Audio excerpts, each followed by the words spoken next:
Cecilia Martens, gracias por venir. A ver, ser director de un hospital es complicadísimo. Esta nota la habíamos pautado desde hace mucho tiempo. Te agradecemos muchísimo justamente que puedas dedicarnos este ratito. No, gracias a ustedes. Y bueno, la verdad es que sí, se complica un poco en el día a día, en la rutina diaria que por ahí tenemos, planificar algo, pero hoy se pudo. Bien, y nos alegramos mucho. Bueno, además de la planificación, digo, te surge algo a último momento y obviamente, digo, la salud es la salud, ¿no es cierto? Exactamente, sí. Bien. Bueno, el tema que nos convocaba para el día de hoy tiene que ver justamente con accidentología vial, bueno, analizar un poco cómo se está trabajando desde el hospital, bueno, en una jornada en la cual tempranito nomás nos enterábamos de nuevos accidentes que se dan aquí en la ciudad de Tandil. Creo que esa es la constante del último tiempo, ¿no? Sí, lamentablemente, bueno, una vez que se dio la pandemia y lo que habíamos visto todos, que habían reducido muchísimo el número de accidentes, el movimiento normal o prepandemia que teníamos ya está. Y la verdad es que sí, hay accidentes. En el fin de semana tuvimos 10 accidentes, 10 eventos. Perdón, 10 accidentes este fin de semana. Viernes, sábado y domingo, 10 accidentes. Tenemos 4 personas, ingresadas en el hospital, 3 ingresadas en guardia, 1 persona que está en terapia intensiva.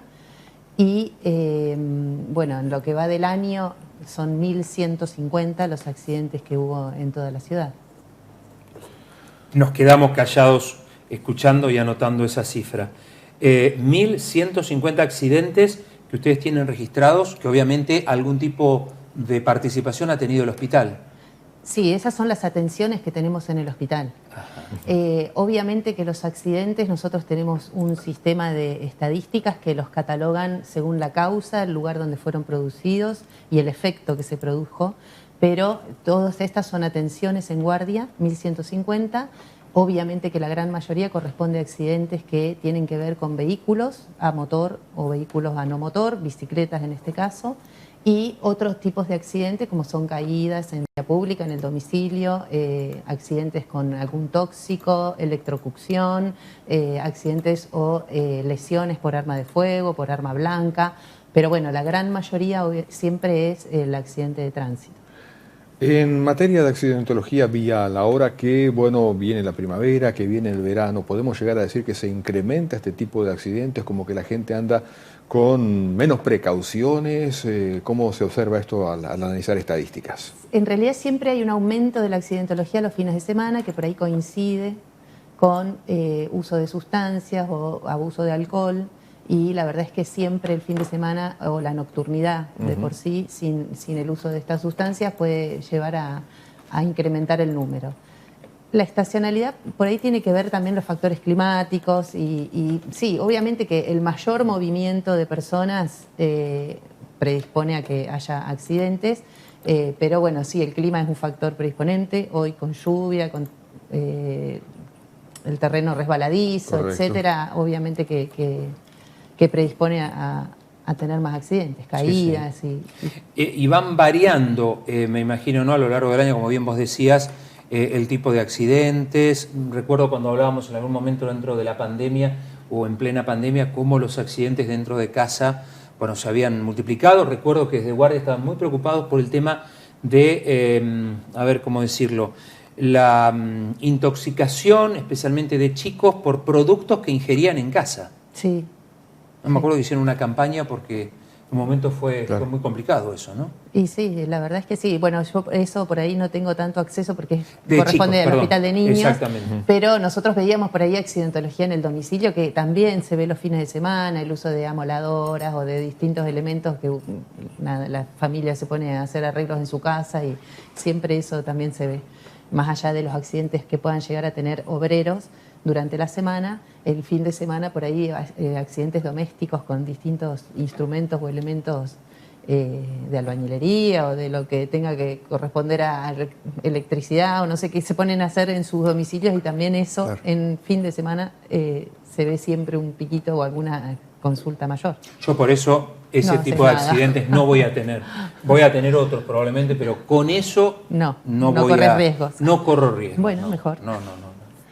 Bien, volviendo al tema de la accidentología vial y de lo que ha ocurrido este fin de semana como ejemplo de lo que sucede permanentemente, evidentemente uno habla de, bueno, personas que en algunas oportunidades lamentablemente fallecen, hay otros accidentes que provocan lesiones de muy largo tiempo, lesiones que quedan de por vida, también gente que debe permanecer mucho tiempo en el área de cuidados intensivos, digamos como que esto es una constante que muchas veces no se dimensiona, ¿no? Exactamente, yo siempre que hablo de accidentes hablo de eso, la gran discapacidad que puede quedar en una persona joven, en cualquier grupo etario, la verdad que es preocupante, pero estamos hablando de personas que alrededor de los 20 años están en esta situación y que probablemente queden con secuelas de por vida.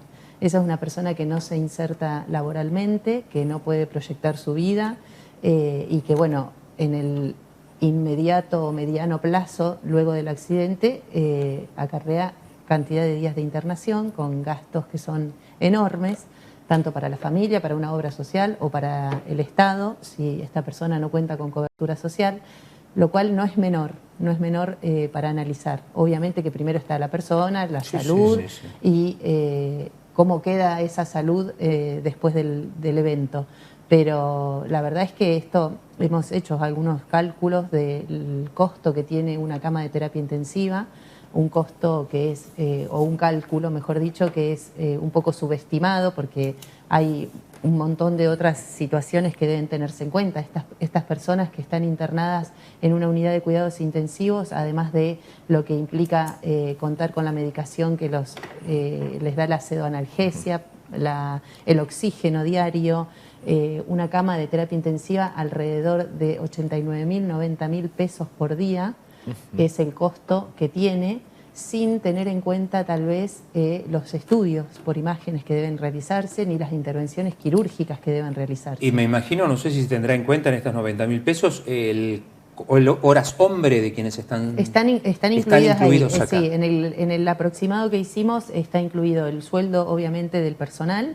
La unidad de cuidados intensivos es una unidad sumamente costosa porque tiene personal altamente capacitado, calificado para estar en ese lugar de trabajo, y además tenemos médicos las 24 horas de guardia todos los días, con un plantel de enfermería que también está capacitado para la atención de esos pacientes y que tienen un régimen horario distinto al resto de los enfermeros o al resto de las unidades que hay en el hospital.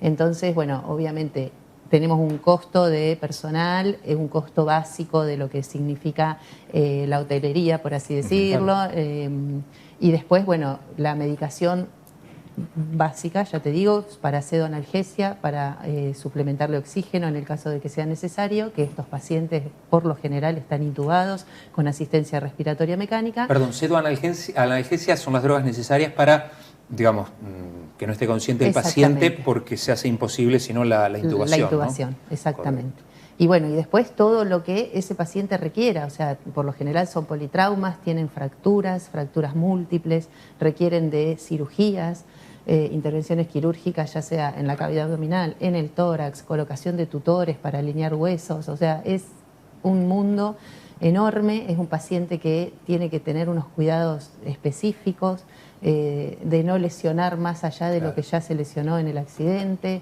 y la verdad es que eso lleva un trabajo enorme, y la incapacidad, las secuelas que le quedan a esa persona de no fallecer, que sería el extremo que no queremos. Cecilia, te quedas un ratito más con nosotros. En el próximo bloque, una pregunta que dejo yo pendiente es ¿qué porcentaje de la terapia intensiva en general es ocupada? Obviamente no va a ser un número fijo, pero en general, ¿qué porcentaje de la terapia es ocupada por pacientes que han sufrido algún tipo de accidente, si te parece? No sé, Rodolfo. Sí, también por ahí va a ir un poco, y también sobre, ya en esta etapa que para algunos es la pospandemia, bueno, cómo estamos en cuanto a cantidad de camas que hay, bueno, equipadas en el hospital y en los centros de Tandil, y bueno, también un poco estos otros porcentajes de ocupaciones, ¿no? Ya le contamos... Muy bien, y continuamos nosotros el desayuno de hoy con la doctora Cecilia Martens. Bueno, habíamos dejado pendiente lo que tiene que ver un poco con números, la cantidad de camas que hay disponibles, el porcentaje de ocupación de camas de terapia intensiva, estamos hablando vinculadas con el tema de accidentología vial. Sí, las camas de terapia intensiva por lo general son ocupadas sacando la pandemia de lado y la estacionalidad, que por ahí en invierno hay un alto porcentaje de patología respiratoria. La verdad es que en su mayoría están ocupadas siempre por accidentología. Hoy de 4 pacientes que están internados en la terapia, 1 corresponde a uno de los accidentes de este fin de semana.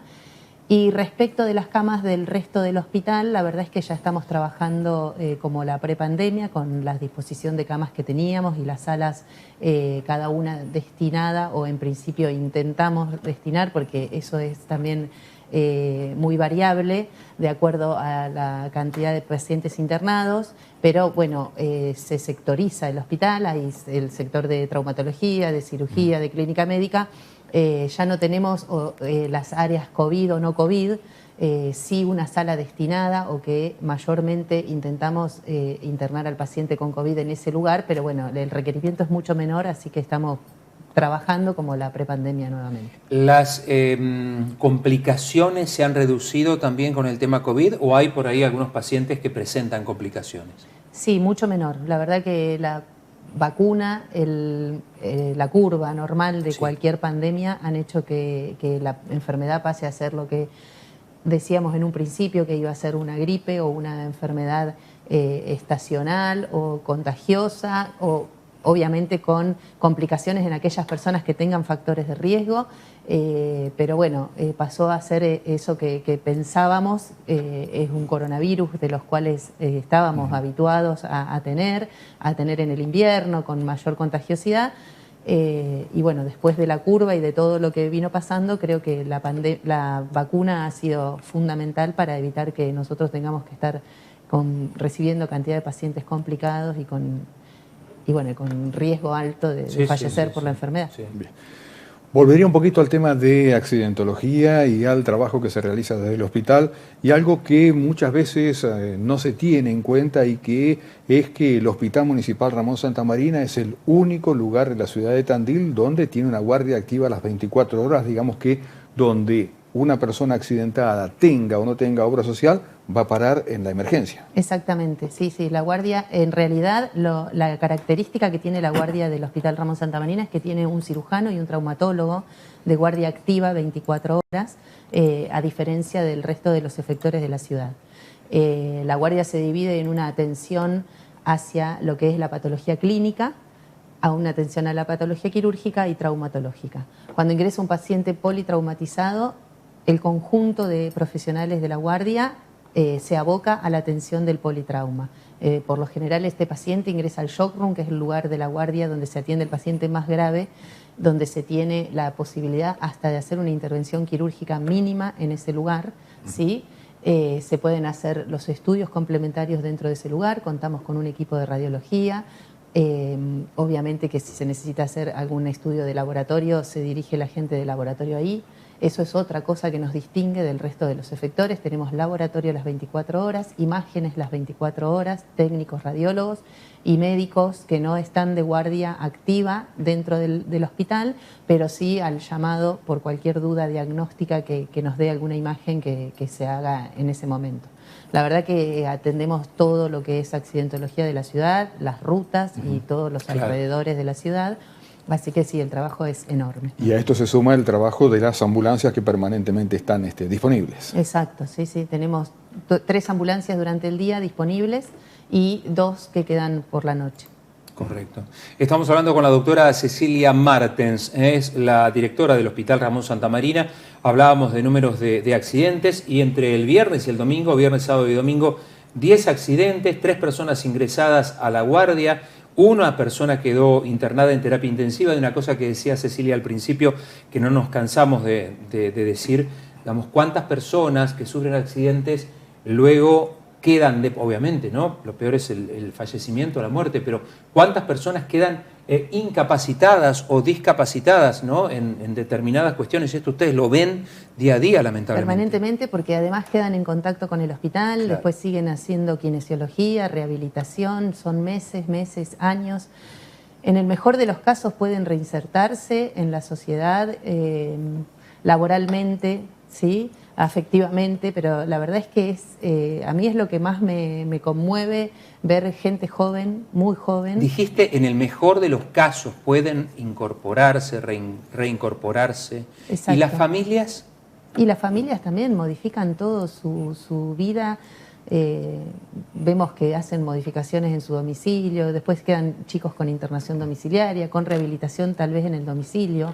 Esa es otro gran valor que tiene el Sistema Integrado de Salud Pública, que ofrece atención domiciliaria a personas que no tienen obra social. Hay un equipo que está destinado a la atención de estos pacientes y a aquellos pacientes que por otras patologías también lo requieran, pero van a su domicilio con psicólogo, médico, enfermería, kinesiología, para hacer la rehabilitación en el domicilio mientras se pueda. Cuando este paciente, por su condición de salud, puede volver al hospital, al gimnasio y continuar con esta rehabilitación, puede hacerlo al hospital. Me imagino cuánta gente habrá, sean pacientes o familiares de pacientes, que te habrán dicho o les habrán dicho a los médicos: la verdad que pensé que esto nunca me iba a pasar a mí.